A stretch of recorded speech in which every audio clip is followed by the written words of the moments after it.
Muchas gracias en primera instancia al Jurado Nacional de Elecciones y a la coordinación de este Congreso por la oportunidad de venir a compartir algunas reflexiones, pero especialmente por la oportunidad de interlocutar y actualizarse mucho sobre las dinámicas político-institucionales de reforma que se están presentando en la mayor parte de nuestros países. Yo quisiera poner énfasis no tanto en el contenido de la reforma, sino como en el procedimiento de la reforma. Y en alguna medida coincide con una parte de lo que Flavia describía que va a ser parte de su investigación comprensiva, que tiene que ver más con la manera en que se están construyendo los acuerdos políticos y qué tipo de enfoques desde los partidos políticos se están presentando para propiciar o no escenarios de reforma político-electoral. Y quisiera comenzar con una reflexión que es verdad de perogrullo, pero que a veces se nos olvida. Y es que recordemos que la reforma político-electoral en términos generales es posiblemente el único caso en donde los sujetos que hacen la reforma son a la vez el objeto principal de la reforma. Y al ser sujeto y objeto del proceso de reforma, por supuesto están impelidos por sus intereses específicos como organizaciones políticas. O sea, la reforma es un reflejo, la reforma posible es siempre un reflejo de la naturaleza y de la forma en que se estructuran las relaciones de poder y por ende tiene que ver directamente con la capacidad de establecer ciertas coaliciones mayoritarias, ¿no? Hoy por hoy vemos en América Latina algunas capacidades unilaterales de ciertos gobiernos o ciertas presidencias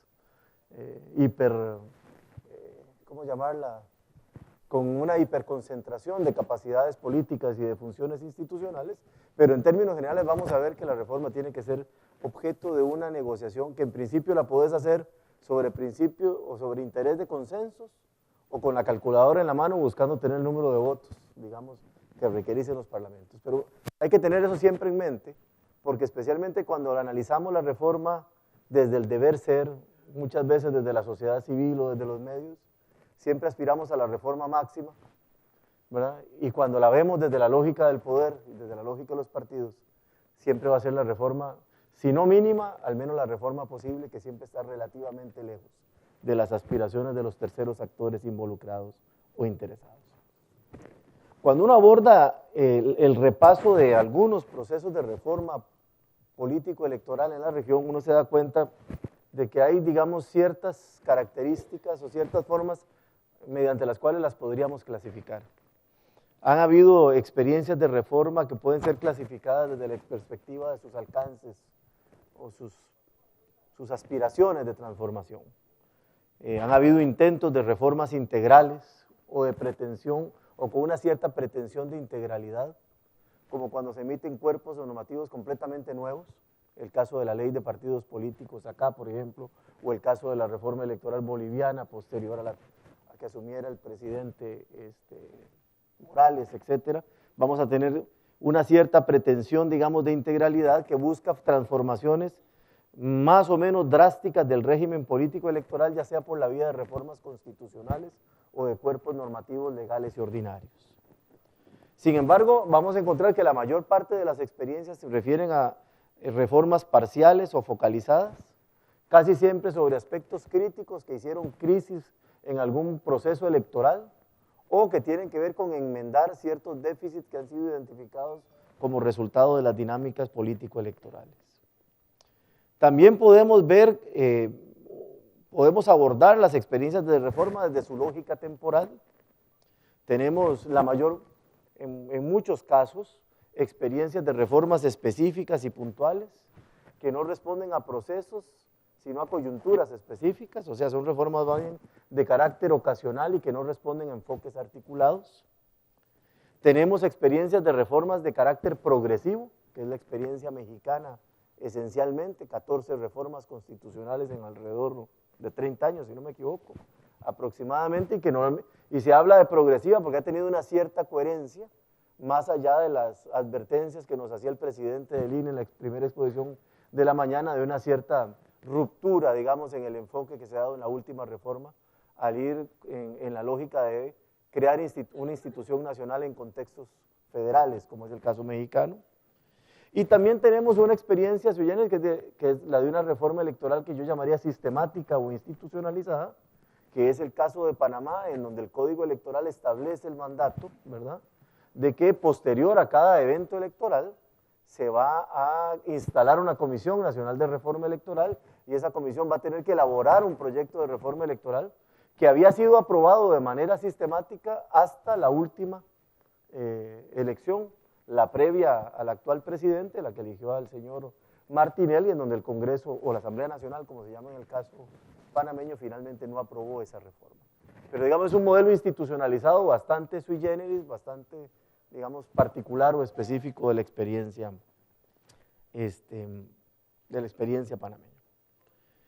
También es importante valorar los procesos de reforma desde la perspectiva de cuáles son los escenarios en las que estos procesos se debaten o se consensúan o se establecen las mayorías requeridas para la reforma. Hay experiencias de diálogo multipartidario que se dan al margen de los congresos, en donde son los partidos a través de sus autoridades formales las que se sientan a desarrollar procesos de diálogo y consensuar un enfoque y una propuesta de reforma que por supuesto después va al Congreso, pero que digamos va más allá de los espacios institucionales convencionales. Es el caso de Guatemala y su reforma 2004-2006, en donde es el Foro Permanente de Partidos Políticos, una instancia también bastante sui generis en América Latina, la que acuerda una reforma a nivel de las más altas autoridades partidarias, que son en el caso guatemalteco los secretarios generales. Por supuesto, la más frecuente es como resultado de procesos de debate parlamentario, ya sea por la vía de comisiones permanentes, como existen en algunos congresos de reforma o de asuntos electorales, o de comisiones específicas o especiales creadas en ciertos momentos para ciertos tipos de reforma de carácter puntual. Ahí tenemos, bueno, múltiples experiencias, Colombia, Costa Rica, etcétera, ¿no? También hay experiencias de la reforma política como resultado de un proceso de diálogo nacional más abierto.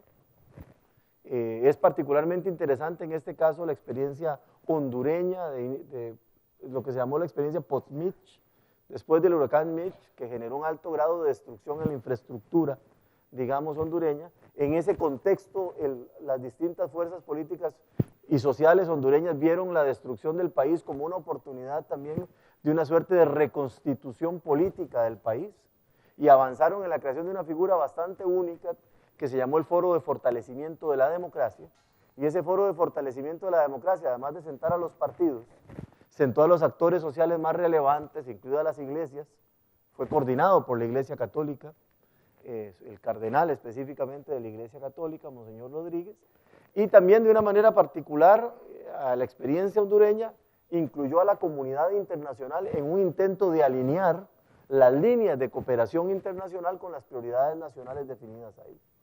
Fue muy interesante que de esa experiencia surgió la estrategia de reducción de la pobreza, que fue como el corazón de la estrategia de reconstrucción, y un proyecto bastante consensuado de reforma constitucional con un fuerte énfasis en cierta reconfiguración del sistema político, como la creación de la figura vicepresidencial, la creación del Tribunal Supremo de Elecciones en sustitución del Tribunal Nacional de Elecciones, etc. Es una experiencia también que vale la pena tenerla en mente.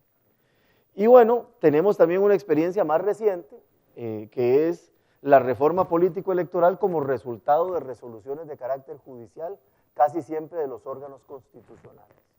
Es el caso en donde cierto tipo de ciudadanos o actores políticos que no han visto representados sus intereses en las negociaciones entre partidos o en las negociaciones en los parlamentos, presentan recursos normalmente de inconstitucionalidad ante los órganos jurisdiccionales correspondientes y por la vía de decisiones de los órganos constitucionales se reforma.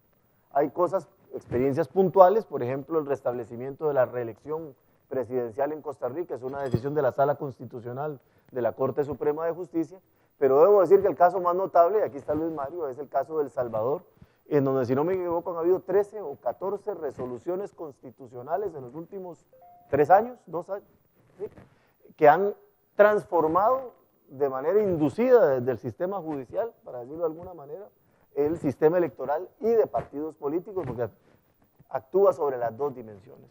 Este es un caso interesante y al que hay que ponerle particular atención, porque ese tipo de resoluciones vienen no resultado de un diálogo político amplio, sino que más bien obliga a un diálogo político para tratar de armonizar decisiones judiciales que no necesariamente son coherentes entre sí. No estoy calificándolas como incoherentes, porque es bastante sorprendente que algunas de esas resoluciones apuntan en un sentido, digamos, coherente para no ser redundante, pero aún así es un espacio que se da al margen de los partidos y me arriesgaría a decir en contra de la voluntad de los partidos. O sea, los partidos en franca resistencia, digamos, ante las resoluciones judiciales. Desde esta perspectiva, esto tiene una relación también cercana con cuáles son los actores o los sujetos principales de los procesos de reforma. Y bueno, de manera natural, el sujeto principal son los partidos políticos o las organizaciones políticas, pero digamos que aquí también podemos clasificarlo desde la perspectiva de esfuerzos de reforma electoral amplia, cuando sientan a todos los partidos que tienen registro legal a un debate sobre el enfoque y contenidos de la reforma, que es francamente extraña, no es frecuente en la región, o un enfoque restringido que refiere a aquellos partidos que tienen representación parlamentaria. O si ustedes me permiten, un enfoque más restringido aún, como en el caso mexicano, que en la última ocasión es un acuerdo de 3. No de todas las fuerzas con representación, sino un acuerdo, como digo yo, calculadora en mano, garantizando la votación para poder avanzar en ese proceso de reforma. Ya voy a terminar. Un segundo actor sustantivo tiene que ver con experiencias que empiezan a incorporar actores ciudadanos, organizaciones cívicas y sociales y grupos académicos en el debate sobre la reforma electoral. El caso de este proceso de debate que ha auspiciado Naciones Unidas acá, en donde hay actores no partidarios y cooperación internacional. El caso del proceso de consulta para la reforma electoral en Guatemala durante este último año, que está pendiente de aprobación en su última lectura en el Congreso de la República. O sea, es el reconocimiento de que la reforma electoral merece ciertos grados o de participación ciudadana en la definición de los contenidos y alcances de la reforma, o al menos de consulta y opinión ciudadana sobre el sentido, contenidos e intereses de la reforma que los partidos políticos quieren impulsar. Y bueno, otra vez el actor, digamos, judicial, constitucional, que empieza a estar presente de manera reiterada en los últimos años. Yo llegaría hasta aquí y luego un poco les comparto qué sale de este mix, digamos, de procesos de reforma. Yo quisiera compartir 6 reflexiones a partir de la primera participación que tuve y enlazarla con los cierres que han hecho en alguna medida Flavia y Pablo, porque me parece que hay una, como bien decía Flavia, una muy cercana relación, digamos, en los abordajes. En primer lugar, yo quisiera reiterar, porque ya lo he escuchado en un par de sesiones previas, que la apuesta por procesos de reforma político-electoral, sean estos ocasionales, sean estos progresivos, sean de vocación integral, etcétera, dada su determinación, como empecé diciendo, por la naturaleza de las relaciones de poder, no garantizan necesariamente una evolución coherente de los regímenes político-electorales, sino que tenemos reiteradas evidencias de procesos de reversión o esfuerzos de contrarreforma. O sea, es un poco de que damos un paso para adelante y a veces nos devolvemos ese paso que dimos y en ocasiones de manera más dramática, incluso más de uno. Entonces vamos para adelante y nos devolvemos. Incluso buenas normas electorales y de partidos formuladas son revertidas en una reforma posterior, hecha posiblemente sin la reflexión, pero sí con la evidente portación de intereses de aquellos grupos mayoritarios. Y vuelvo sobre el caso específico de la ley de partidos en su momento aquí, y la reforma posterior, que fue un contrasentido, si me pueden desmontar lo avanzado, ¿verdad? En alguna medida, en algunos de los ámbitos de la ley. Un segundo elemento es que independientemente de la visión, del carácter puntual o parcial que tengan las reformas, o de la aspiración integral o progresiva de ese proceso de reforma, es muy notable que a veces avanzamos en reformas de carácter puntual que no miden los efectos y consecuencias colaterales que esas modificaciones tienen en el otro conjunto de subsistemas con los cuales tienen relación. Por ejemplo, hacemos modificaciones en los sistemas electorales sin medir los efectos que tienen sobre los sistemas de partidos. O hacemos modificaciones en la forma en que funcionan los partidos políticos sin medir cómo va a distorsionar eso los procedimientos de organización electoral, por ejemplo. El caso de las candidaturas que tú citabas. Entonces, no es extraño encontrar en la experiencia en la región reformas que son realizadas de manera, digámoslo de una manera suave, carentes de una visión integrada de qué tipo de efecto esa reforma específica va a producir sobre la forma general en que funciona el sistema de partidos políticos y los sistemas electorales en su conjunto.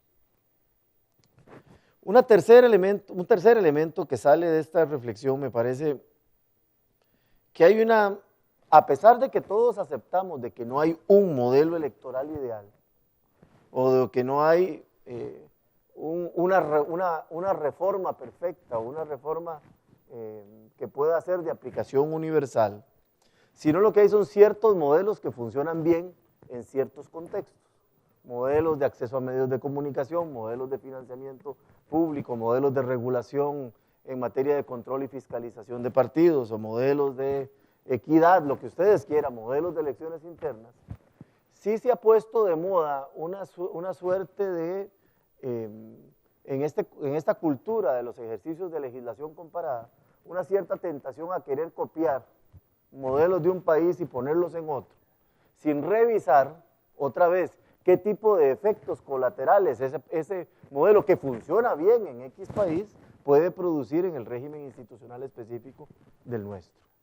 Y lo cito, por ejemplo, aquí veo a Manuel, aquí al frente mío, por ejemplo, la reforma mexicana es muy bien valorada y muchos países quieren copiar algunas partes de la reforma mexicana. Especialmente los partidos sueñan con el régimen de financiamiento que tienen los partidos mexicanos. Cuando van allá y regresan a sus países y ven el tamaño de sus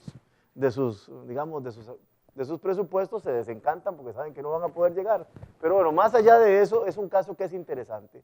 Está bien los ejercicios de legislación comparada, pero eso no ahorra la necesaria revisión de cuáles son los factores, no solo de carácter político e institucional, sino además los factores propios de la cultura política de un país y de las dinámicas prácticas de funcionamiento de los regímenes políticos de ese país para ver si esa reforma es plausible de producir los efectos que aspiraríamos que vayan a tener.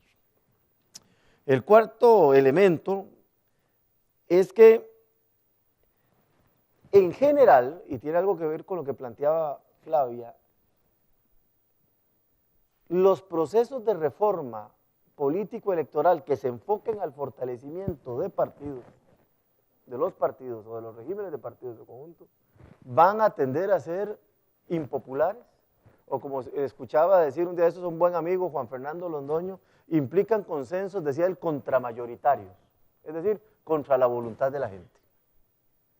O sea, hay una inconsistencia, digamos, entre la idea que muchos manejamos en estos escenarios de que hay que fortalecer los partidos y de que hay que ayudar a que mejore su funcionamiento y las vocaciones, los preconceptos, los estados anímicos, lo que ustedes quieran llamar, los prejuicios instalados socialmente y de los cuales muchas veces los medios de comunicación son reproductores sistemáticos. O sea, hacer reforma para fortalecer el partido es impopular y tiene costos, digamos, de carácter, podría tener costos de carácter político. Me apuro a terminar. Quinto, aunque es claro que la reforma política electoral debe de ser resultado de voluntades interpartidarias y ojalá multisectoriales lo más amplias posible, somos testigos en América Latina de una vuelta a la tentación de imponer mayorías unilaterales, especialmente en aquellos regímenes políticos en donde tenemos una suerte de hiperpresidencialismos que concentran no solo capacidades, digamos, representativas, mayoritarias, sino que concentran además el dominio sobre los órganos jurisdiccionales independientes, que deberían, de ser independientes. Y la sexta reflexión, bueno, es que tenemos que reconocer, después de 30 años de procesos del proceso de democratización y de esfuerzos de reforma, que las reformas de carácter normativo e institucional tienen límites muy notables para cambiar la política real y la forma práctica en que funcionan especialmente los partidos políticos. Mire, si hay algo absolutamente notable es que los partidos que se aprueban la reforma para regularse, tienen la capacidad de que una vez aprobada ya mutaron sus formas de operación política para poder evadir las normas que ellos mismos se impusieron.